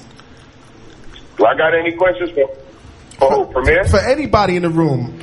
We got a lot of people in the room. I'd like to ask, okay, I'm going to ask everybody present in the room. Of the two DJs, I want to know the first two records that you bought specifically to scratch together. Like, what was your first two that you went on the turntable with the practice with? And for Pete, Combat, and Dallas, I want to know what was the first record that you asked your mother for money to buy. All right. First record I ever cut up, like backspun and cut the break up, was the drums on Michael Jackson's Beat It. That boom, cat. My cousin was trying to teach me how to, I think he's listening right now. Okay, what up? How to do start one right after the other. Yeah. So it would be like boom, boom, cat, boom, boom, cat. And there was that. And then Crash Crew on the radio and Fantasy 3 is Your Rock had the same melody. Ooh. So those are the two records I played at the same time. On the radio. And then the first record I ever got with my own money, or half my own money and half my mother's money, was Run DMC's first album. Mm-hmm. The first record I ever cut up was 5 Minutes of Funk by Houdini. Oh. Shout to R.P. Cola. He was cutting it up at my school, and I'm like, yo, could you teach me how to do that? Hard. And I learned how to cut 5 Minutes of Funk, which is why that's one of my favorite Houdini records to this day. Houdini was hard. Yeah, no question. And then the record that I wanted to buy, what you said, for hip hop or just period? Just period, right, Bun? With your own money. Yeah. It was Stevie Wonder, Fingertips. Wow. Dallas Penn. Yep. You all right back there, bro? Yeah, no, I'm thinking the first record. That's a funny. It was probably some Hall & Oates shit. It was probably some fucking shit. I mean, I was wearing fucking Ton pants. Tom, I remember that. Tom. I was wearing fucking. So I was dating a Korean girl out of College Point, Queens, next to Flushing. Damn, that's where I'm at now. Shout out to College Point. Yeah. Oh, you must be dating a Colombian. Oh no, I'm just in the cut just to chill. Okay. All the Koreans don't know me. Shout out to College Point. That's where I was educated. Yeah, nice. Yeah. So I mean, which ecstasy of Houdini used to live there, and Master Ace. That's how I found it. And that's Master Ace's Cookout. Hip hop.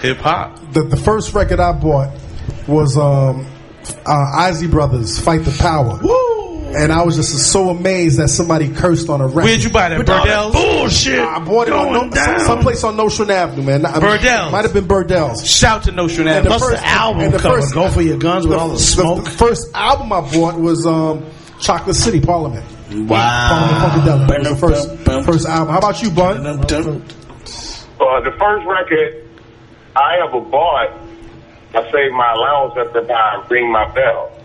Anita Ward. Bun was a freak. It was the noises, all the different. Watch out, ladies. Watch out. Those weren't the regular noises that you would hear on songs. Like it wasn't a guitar, it wasn't a bass, it wasn't piano, it wasn't drums. They had these synthesized sounds, you know? It was different. I was like, I just wanted to hear the little all that old stuff. Yo, Bun, exactly. Man. When you coming through again, man? Record, I'm sorry. Go ahead. But wait, the first record I asked my mom for money for was the Victor Slick Rick for Christmas. Wow. You just bought the encyclopedia right there. That was like a volume of Britannica, Rap Britannica. No, I had to have that, man. No doubt. But I couldn't let her know what was on the record.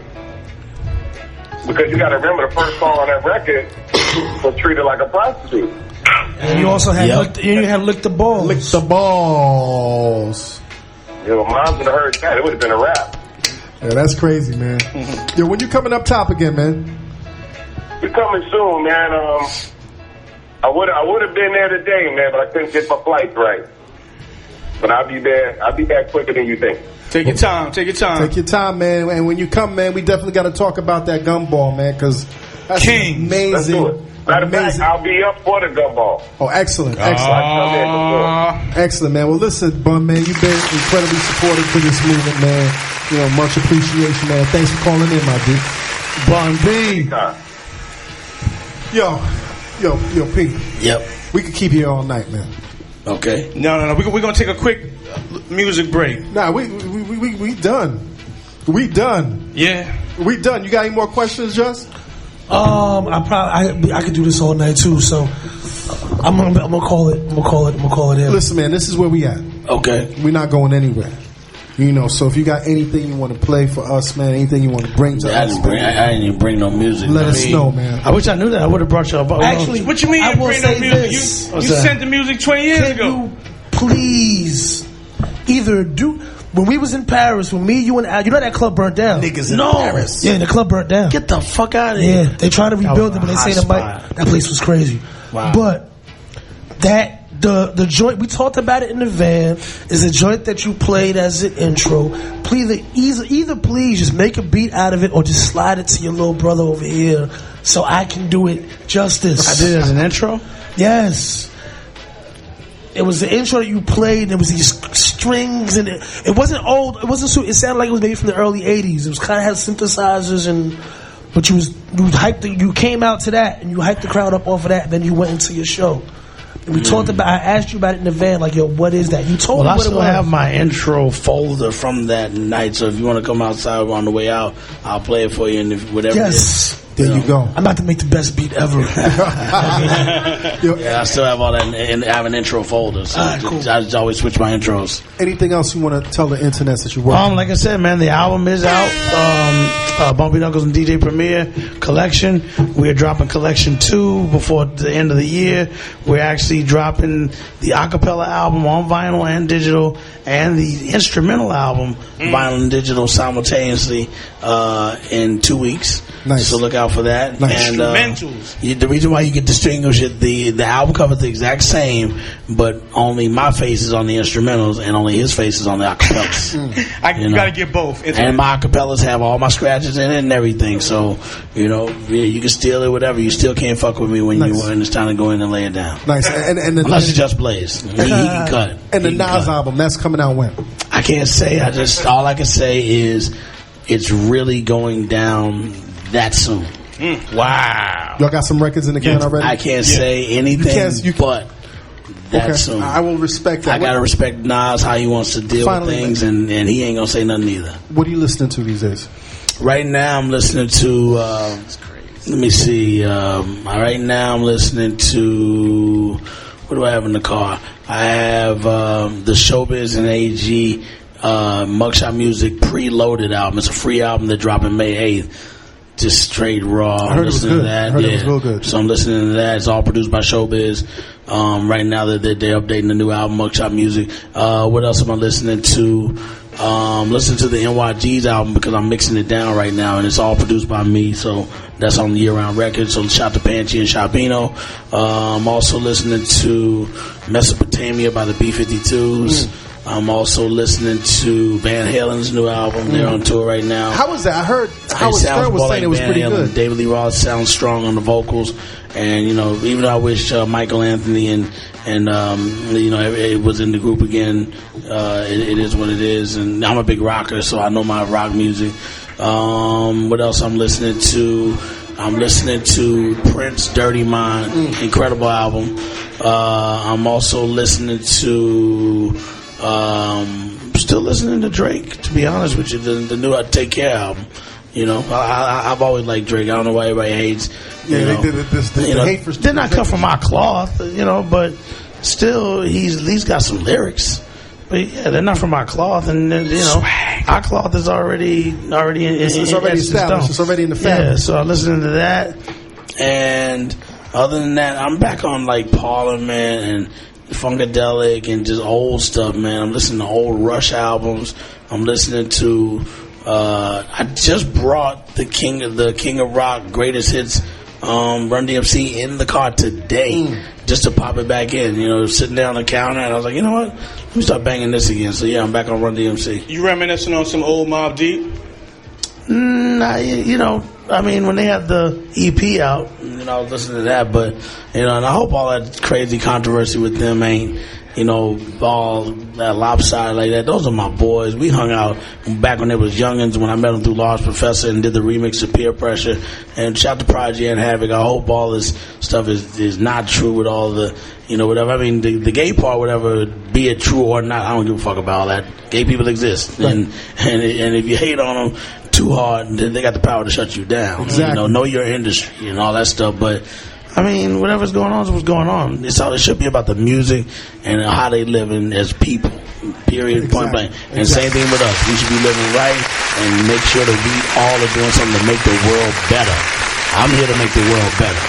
So hopefully all that shit is just, some things seem lopsided. I'm seeing all the tweets. I heard Have on Power 105 and all that. Whatever's going on, I just hope they can work it out amongst them. Seems like they are. I mean, he didn't, he's denouncing that all that shit. It wasn't him, so that's a good sign. So, I mean, it is what it is. There you go. You lost your phone, found your phone. Who gives a fuck? I mean, but again, the world thrives on controversy. Guru went through the same thing when he died. I mean, with the letter and all that. So, I mean, we live that. And if you're in entertainment, it goes with the territory. Right.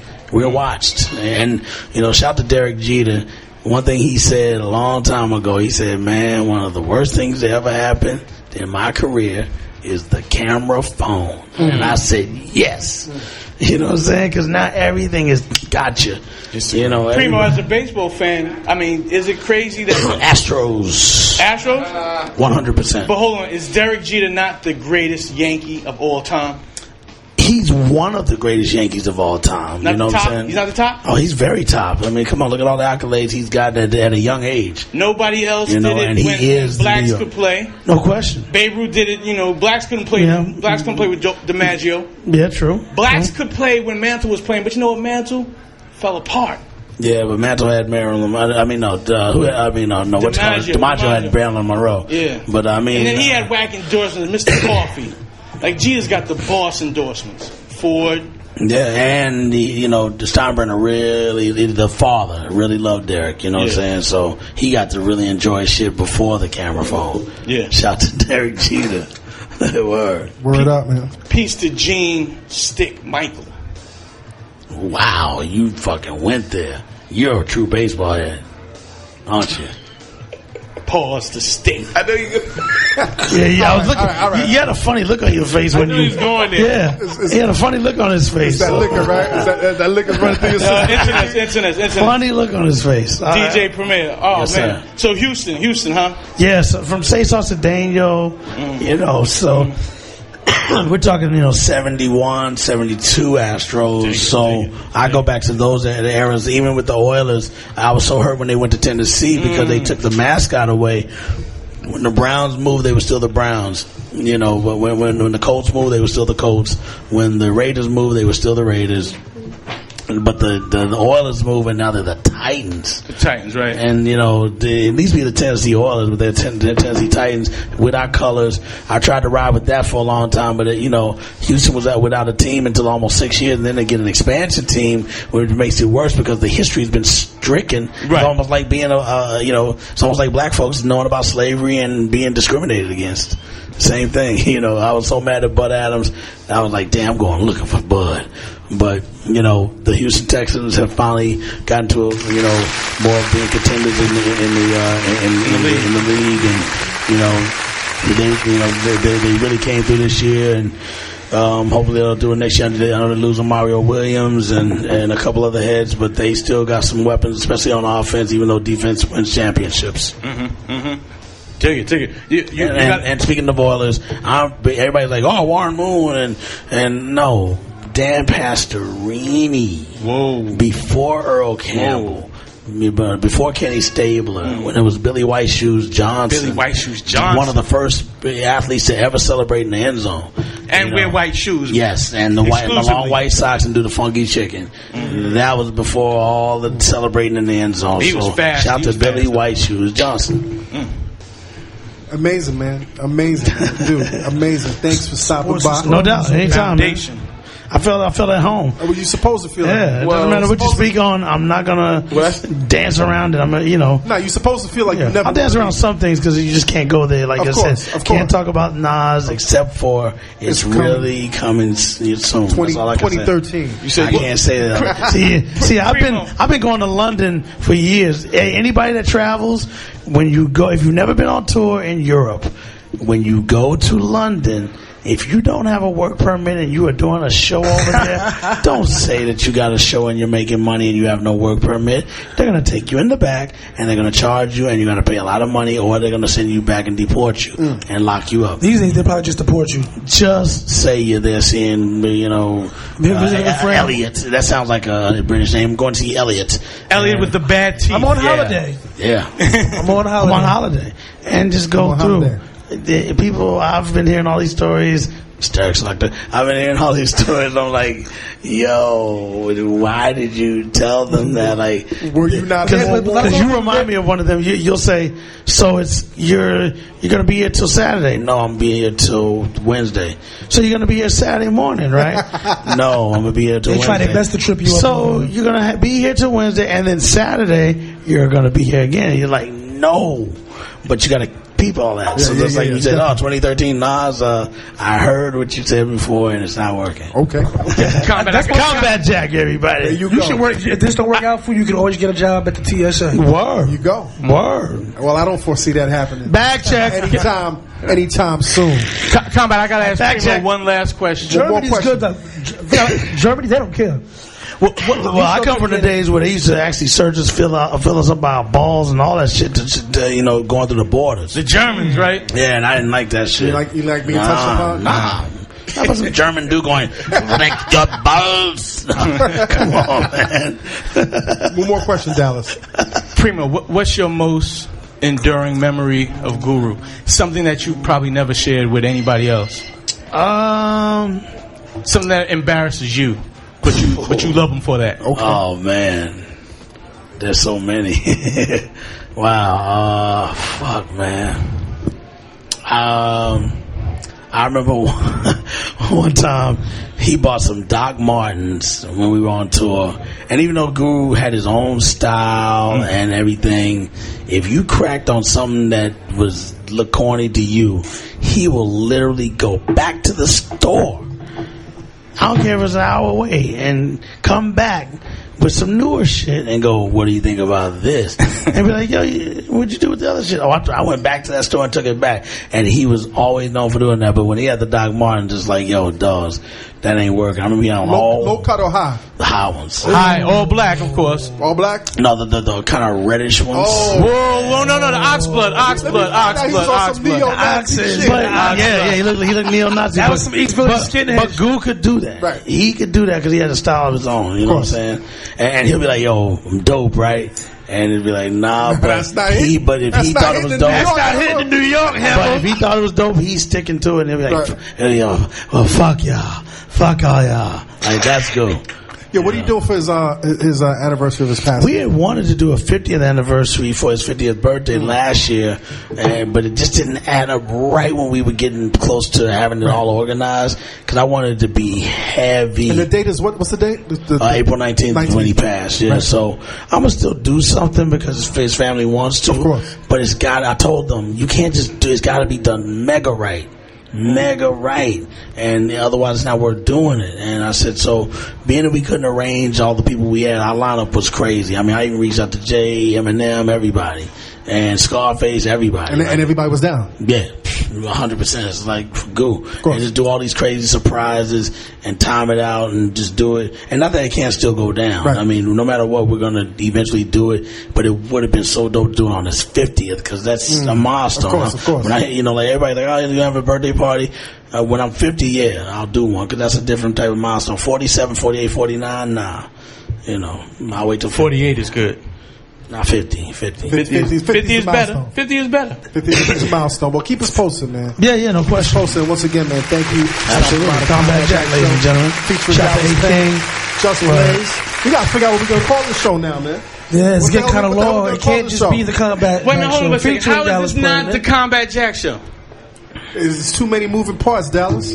Yeah, but that's shout out to Dallas. The Combat Jack show, especially with your crazy ass. Like I can tell the liquor's kicked in on Dallas because he's sweating like a motherfucker. Dallas back in here. He's swerving. The Drunken Dallas show. So Dallas, man, what'd you think, man? What'd you think of this episode, B? Again, it does not stop. You put this on the record. You put this in the archive. Shout to Vega Benetton too. I saw him earlier. Shout to God of Pitch Black. Shout to Fast of Pitch Black. Shout to Black. Vic Black, Gangstar Foundation. Exactly. Fat Gary, Biggest Gord. Black kicked me out of Sputnik. One time I was smoking a blunt. I was rude, though. Oh, this is Bumpy Knuckles calling. Bumpy Knuckles is on there? Bumpy Knuckles, I'm on the air. What's going on? Alright, you're on Combat Jack right now. What's up, Bumpy Knuckles? What's good, y'all? Well, everything is good, man. Can we hear him, man? Is that coming through? Yes. Yeah, I hear you, definitely. What's up? Congratulations on the record, man. Thanks, bro. I appreciate that. And we appreciate you, man. When you coming on the show? When I'm invited. You know what? I'm officially inviting you, man. I got a text from Clark Kent last week who told me you had to be on the show. No doubt. I'm more than willing to do that anytime. All right, so I'm going to reach out to you and we're going to arrange that and we'll have you on the show, man. Yeah, no doubt. As long as I can have my boy with me, man. We did this together, you know? There you go. I'll come back. Yeah, they go deep on the questions, but you can curse, talk shit, and he is one of the best interviewers ever. Like he's like a preacher in church, but the only thing is it's not fake spirit preaching. It's real fucking talk. I appreciate that. DP. Well, I'm not going to interrupt you guys. Yo, Primo, I sent you a new joint for Collection 2, man. Check it out. Hear that, right? Collection 2, y'all coming. Word up. Bumpy. Holla. Yo, DP. It does not stop, Combat. Don't stop. It doesn't stop. Find yourself this weekend at the Japan Society, East 47th Street, for the Cherry Blossom Festival, all day Saturday. You to the Cherry Blossoms, man? Japan Society, Saturday. You like the Cherry Blossoms? And Saturday night, it will be the Prince versus Michael Jackson party. Yes. Keystar. Yes. I'd love to do one of those. Yes. Wait, who's doing that party? DJ Spinner. Okay. Oh, then I was just making sure. Yeah, exactly. Yes. Between him and Spinner and what's his name? DJs for fucking Scratch. No. Clark. No, it DJs for Russell Peters, Spin Bad. Spin Bad. Those guys But yeah, of course, when it's Spinner, it's always Michael Jackson versus Spinner, Spinner versus Just Blaze, Spinner versus PNC Radio. Me and Spinner once was gonna do a party. We was gonna do Def Jam versus Death Row. Nah, Bad Boy. Arista. I forget who it was. It was Def Jam versus no, it was Def Jam versus Motown. That's exactly what it was. We was gonna do that, and I was gonna play Def Jam, and he was gonna play Motown. We just never got around to it. Spinner, if you're listening, we need to revisit that idea. Definitely. Spinner didn't hear this. I will make sure Spinner hears this. How about that, Yo, Mr. A. King? Your first show, man. How's it feel? I feel good. Good. I feel good, like I knew that I would. I appreciate your presence here, man. Nah, I'm happy to be here. And I'm definitely honored to join you. The honor is all mine. Like I said, after my birthday, I looked at you guys both differently. Once you break bread with somebody's family, and you connect in that manner, you know it's different. It's more than just this is my man. He's a writer or he's whatever. This is now our families have connected. I consider that man my friend. So I'm happy to be here and connect with like-minded people. Likewise. Internet. You heard that? Nothing it is but love. Official. A King, B. You've been here from day one. Yo, first of all, day zero. It's first date. Word. First of all, y'all don't. I'm not gonna read it or rehash cry, right? it. No. All right. But Combat sent all of the team this insightful email. You know what I mean? Inspired by you gentlemen, in terms of our progression and what we're doing here, and I shed a tear. He's about to cry on the radio. Yeah, exactly. He's about to cry on the radio. You saw the tweet. He's about to cry on the radio. Nah. And it was. He gonna cry in the car. How you not gonna cry in the booth? We've been here 18 months. Hold. Trying to get you to cry in the booth. Yo, that's not happening. He gonna cry in the booth. But yo, man, it just what was a reflection. I mean, call it sweat. I call it's like a fraternity. You know what I mean? So we go in the trenches, we argue, we talk crazy, but at the end of the day, it's all brotherly. And thanks to you guys, man. Salute. He producer. A King. Just Blaze is coming for your spot, A King. I cry, you cry, A King cries together. Yo, that's crazy. Nah, but yo, shout out to the Combat Jack Show featuring Dallas Penn, PNCRadio.fm, live from headquarters. Yes. I mean, that's a perfect segue. I mean, we could talk about that. Rest in peace to headquarters. I mean, it don't stop, A King. It don't stop. I'm done. It don't stop. A King got his own clothing line. Oh wait, I forgot. If you're in St. Louis, if you're listening from St. Louis, I will be at Lola this Saturday, tearing it down on the ones and twos. Byron Crawford. Just gotta put that out there. Byron Crawford, show up. Yeah, there you go. Bring him Ralph Lauren clothes. That's all. If you're in St. Louis and you come to Lola and you are wearing Ralph Lauren, I am paying your way in. Woo! That's wow! Nice. Special shout out to our live audience in the back. Y'all was very loud and making a lot of fucking noise, but I love y'all and y'all support us. Numinati. Our iTunes page is up. Back. Sign up, subscribe, get every fucking show that we ever recorded, except what shows do we have on the iTunes right now? We don't have the First Bun B show. We don't have the First Bun B show, and we don't have the Touré show because they're not on SoundCloud. I don't think we have the Which Touré? Yeah. Okay, but anyway, go on iTunes. We are back in effect. Listen, man, I really, really appreciate all the support from all of you, man, from the tweets and the emails and the calls, and I definitely appreciate everybody in this room. Primo, it is definitely an honor, man. 22 years I've known you, man. This is definitely an honor, man. Come back, man. I'm just getting over a cold. Whatever happens with your radio shit, you always got to hold. Yeah. Whatever the case may be, live from headquarters will always be banging, and I will find a spot. Yes. Indeed, you will. Definitely. And big shouts to Primo for pause. Big pause on this entire, just for making my left pause. What? My left hand so strong because I didn't get to stress it earlier. Your left hand is stronger because of Primo. Because of watching that video, the Manifest video, and seeing him come with the two turntables next to each other, and I put him on the left side. Actually, my right hand, my cross. Stop the sound effects. Damn it. Nah, that's him over there. That's someone scratching. No, but That's definitely someone scratching. I should say my fader action on the right side, on my right hand, is so crazy because of that video. Because all I had was my mother's Gerard turntable. Oh, Gerard, that's a good brand. Though. And a Panasonic rack system. Remember you had the all-in-one? Yeah. So I had that and a Gerard and the Panasonic with the Radio Shack mixer on the right side. I had the Radio Shack. That was my first mixer. Trying my damnedest to do the Manifest scratch. It was you and the Rampage scratches. With both turntables on the left side. Yeah, Scratch killed that. On the Rampage. Thank you. Internet, you heard it first.